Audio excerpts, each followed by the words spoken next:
What did you discover in the spellbook we found in the scriptorium? Salazar Slytherin's spellbook was a little difficult to interpret, but fascinating. Evidently, he encouraged teaching dark magic at Hogwarts. Neither the Imperious Curse nor the Killing Curse was unforgivable during his time.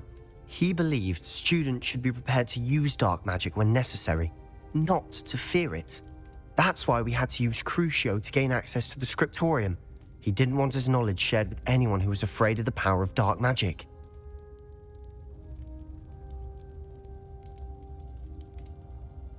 I know we had to do it to open the scriptorium, but it's not something I'd want to repeat. And I'm glad we did it, because in the spellbook I also found something else.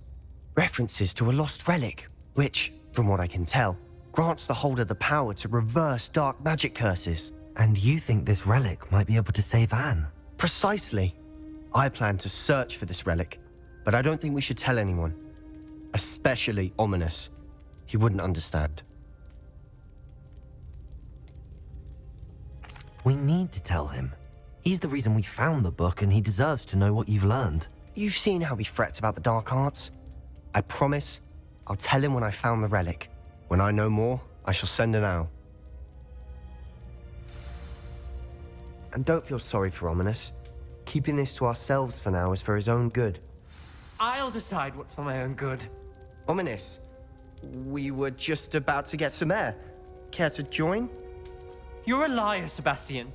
I heard everything. You swore you'd never engage in anything to do with dark magic again. No, I didn't. I said I understood you wanting that. I'd never swear to give up on finding a cure for Anne. You don't know when to stop, do you? I know when not to stop. Leave this alone, Ominous.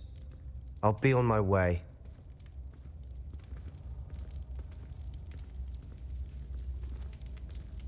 I am not letting this go. Ominous, Sebastian meant well. I appreciate you telling Sebastian not to keep this from me, but going after that relic is not a good idea. Sebastian doesn't even realize it, but he's as irresponsible and reckless now as his parents were years ago. It's why they died. I knew his parents died, but I never heard what happened. Mr. and Mrs. Sallow were professors. Spent nearly every waking moment in the cellar library. Noses buried in books. Anne and Sebastian were upstairs when it happened. They heard a sudden crash and ran downstairs, but it was too late. Their parents had crumpled to the floor. A defect with the lamp in the cellar caused the room to fill with an undetectable toxin. Sebastian and Anne were helpless. They had no magic yet. What a horrible story. It is.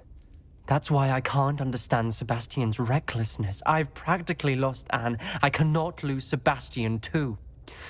Please avoid anything to do with that spellbook. Some references Sebastian mentioned in the book do worry me. I'm glad you understand. I hope Sebastian pursues this no further.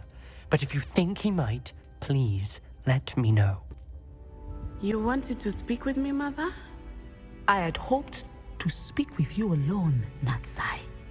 Your message mentioned your concern about an unusual creature that was spotted in the woods near Hogsmeade.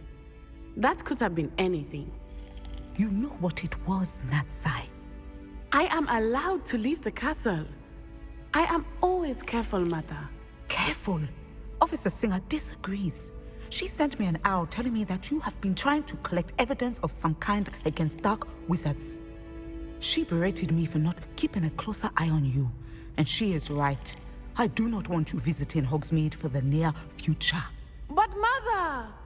My little gazelle, you are well-intentioned, but you must not meddle in the affairs of dangerous people.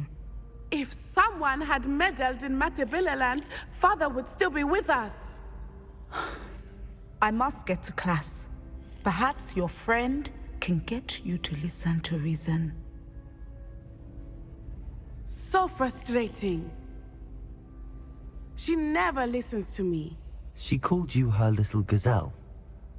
Is that a term of endearment where you're from? It is specific to me. I am the unusual creature in Hogsmeade she mentioned.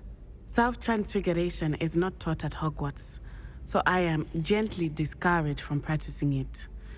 However, I am an animagus, and it is in my gazelle form that I have been able to wander the highlands rather freely until now, much to my mother's chagrin. That is how I managed to spy on Rookwood and Harlow. Now the nickname makes sense. What an extraordinary ability to have. It is. I love transforming, but Mother is less enthusiastic about it. She says that no creature, especially one as rare as a gazelle, should be bounding about where poaching has become so prevalent. She claims that she has foreseen tragedy befall me in my gazelle form. But she has used her sight to control me too many times. I no longer believe it. She's concerned for your safety. It may be best for you to stay away from Hogsmeade for now. That may be safe, but I do not believe that it would be best. Do you? You could have fled the moment you discovered that Rookwood, Harlow, and Randrock were after you, but you did not.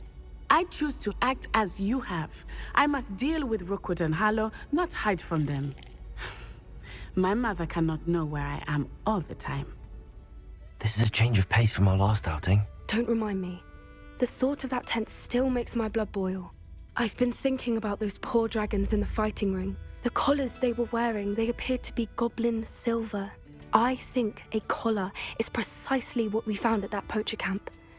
I've never known poachers to use anything like that before. The dragon that attacked my carriage was wearing a collar, and Professor Fig was genuinely baffled by its behavior. That attack always did strike me as a little strange, seemingly coming out of nowhere. Surely you aren't suggesting that the collars somehow control the poor creatures? Exactly. Merlin, I don't think the dragon we set free was wearing a collar, but we should check. And if we can find her, we can return her egg.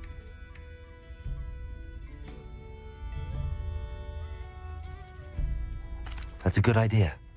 We need to see this through. I'll start looking into it right away. There was something else that I wanted to discuss with you. I didn't want to press it before. It seems I may have caused you more trouble with Victor Rookwood. Why is he after you?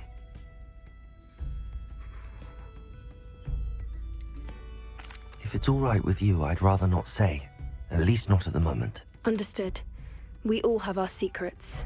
I shan't press for more details. In fact, I should probably be going. I'd like to track that dragon down as soon as I can.